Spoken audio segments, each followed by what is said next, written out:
nyo ngerti ke kuning yang perlu yang kira-kira nyo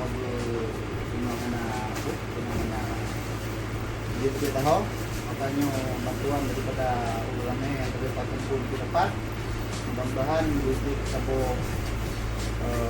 faedah kalau untuk membantu dalam keadaan darurat ini. Oke, nah terima kasih Pak. Oke.